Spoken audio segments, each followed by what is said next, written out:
I enjoy all the aspects of being a musician. I write songs, and I need to, as a form of expression.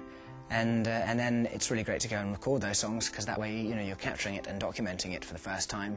A way of holding it up and say, I've locked it down forevermore in the form of a disc. But then to get out on tour is really very special.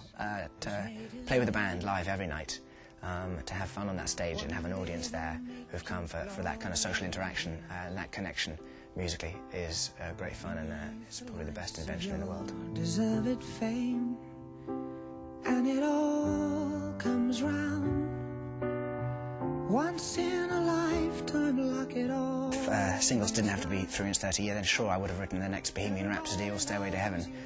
But sadly, those songs get missed out a little bit now, because you don't get a chance to hear them on radio. And really, that's why we really did focus on making an album rather than just trying to get songs on the radio. We really thought we'd make a body of work instead of that, something we could hold up and listen to in a one-er, really, from top to bottom. It's only 40 minutes long, and it's not too much time to take out of one's day, and it's a deep and rich experience as a result.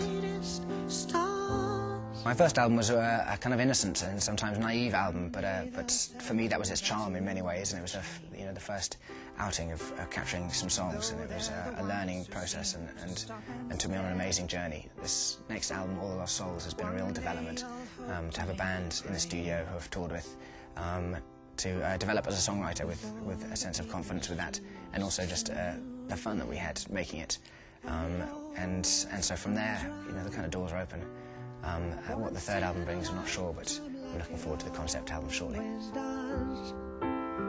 Nobody loves you 'cause you've taken a chance.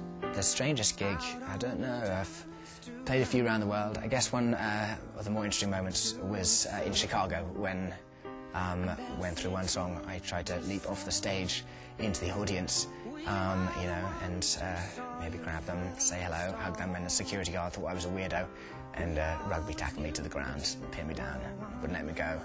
So obviously it was difficult carrying on with the show at that time, but he was dragged off me, and eventually I was allowed back on stage.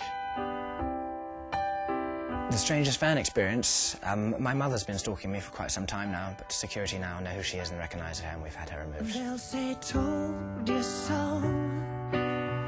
For me, one of the most fun concerts I've played was actually at the Glastonbury Festival, which is amazing, and open field, and the sun came out for the short 40-minute set that we did, and I didn't know if anyone would turn up, but the field was full, and it was something I'll always remember.